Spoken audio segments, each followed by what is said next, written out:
How's it going? Cameron here with Canadian Gamer coming at you with another video. I thought it'd be a great time to shoot a video outside.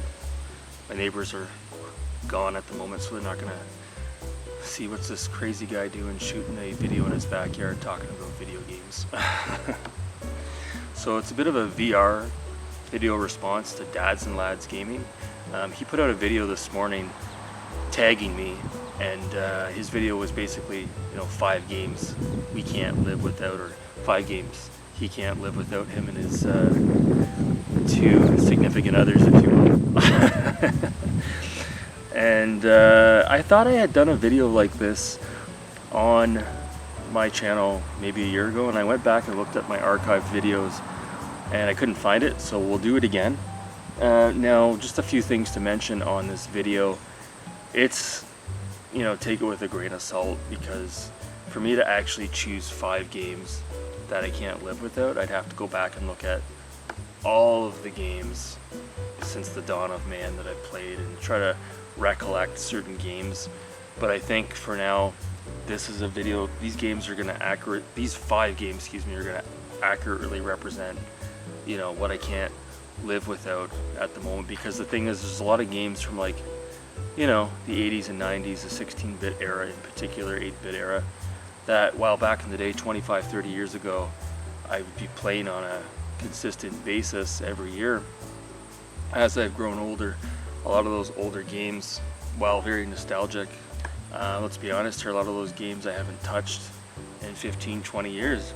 Whereas the 5 games I'm going to show you now, at least in this present moment, I find myself consistently going back to time and time again. Now, some of these titles, if you're familiar with my channel, if you've been watching the last couple of years, are not going to surprise you. It is unfortunately very racing game influenced, and I'll explain that maybe towards the end of the video. Now, I'll just explain it now. I find with racing games, it's easy to pick up and play and do a hot lap and not put too much time and effort into. Whereas a lot of these open world games, and I've talked about it on the channel numerous times, a lot of times these open world games, while they're extremely fun to play, you have to almost devote chunks of your life to not only playing but completing these open world games, and it's very difficult to go back and play a lot of these games, like Red Dead Redemption 2. One of the best games ever made, probably one of my most favorite games of all time. But do I see myself going back and playing that? Not anytime soon. So yeah, without further ado, let's get into it here. So the first one we're going to talk about is Outrun for the Sega Genesis. Now, the reason why I put this on the list, I picked it up a couple of years ago, and as many of you know, I've been participating on the website speedruns.com, and that's what has really fueled the fire inside of me to continuously return to this game.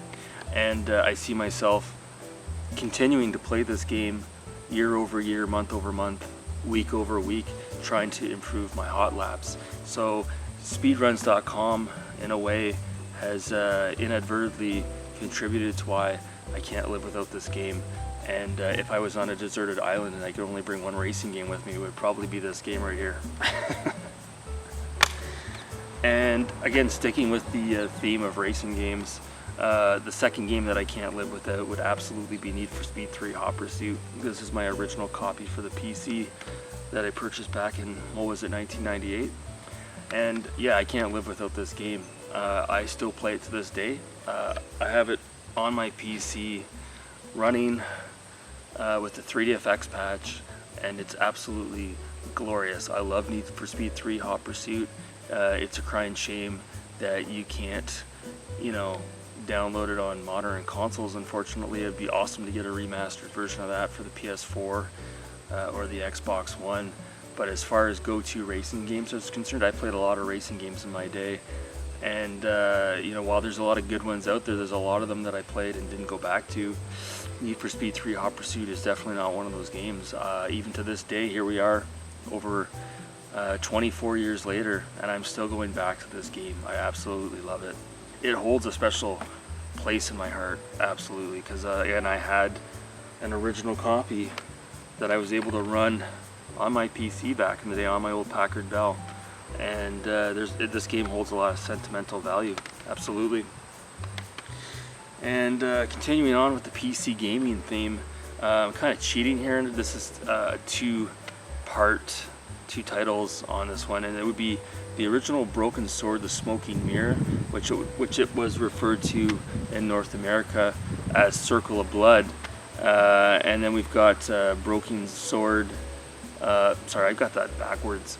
Broken Sword, the first game, was called Circle of Blood in North America, and then the Smoking Mirror, which was the sequel, which we have here, Broken Sword 2. It's very much a companion piece, a bookend on the shelf to the original Broken Sword. I find those two games I go back to every couple of years. I go onto my PC and I run these games back, especially the first one. Again, that's a game that I purchased brand new. What was it, back in 1996?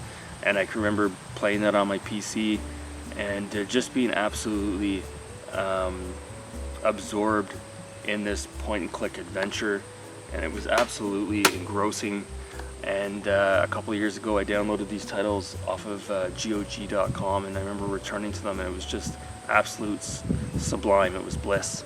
And although there's other games within the Broken Sword franchise that are really good, even the fifth one was really good, I find it's the first two titles, especially the first title, that I always go back to. And the reason why I put the second title in, Broken Sword 2, with the original, is because I feel like it's one game. I feel like the first game is just the right length. The second game is too short, but when you put them together, it just makes for the ultimate companion piece. So in a lot of ways, it should be considered one game.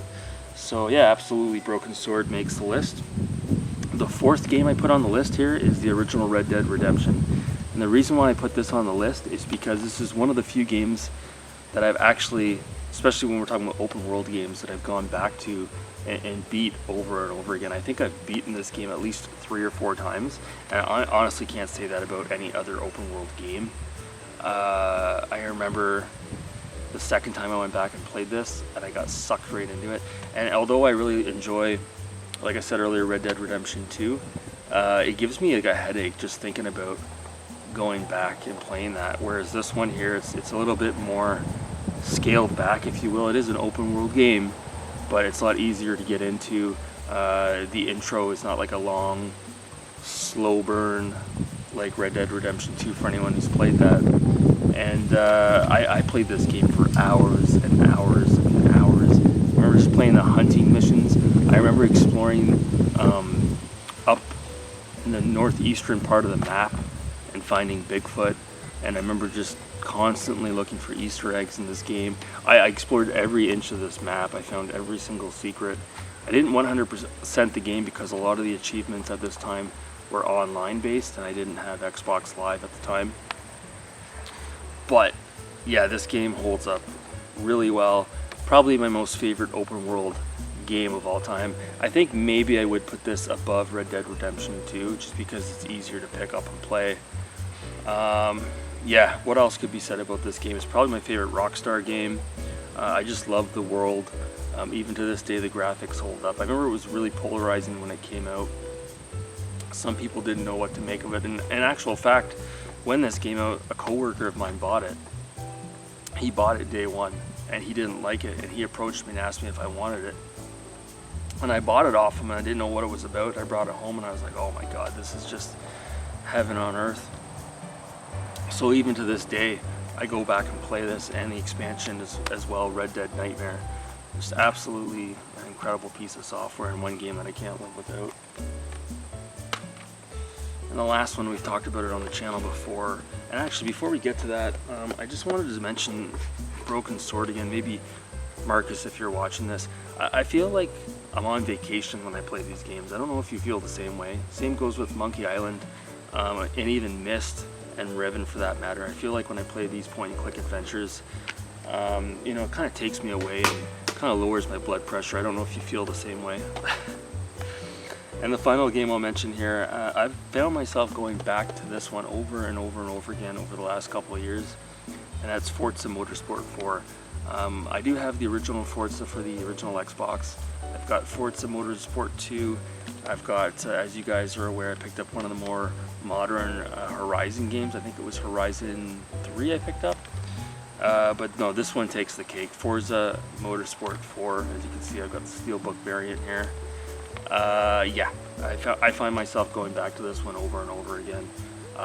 Every couple of months, I go over to my shelf of Xbox 360 games and I ask myself, which one am I going to play today? And I go down, I'm like, yeah, I'm going to take this one here. So I absolutely love it. Never get bored of it. One of the best racing games of all time.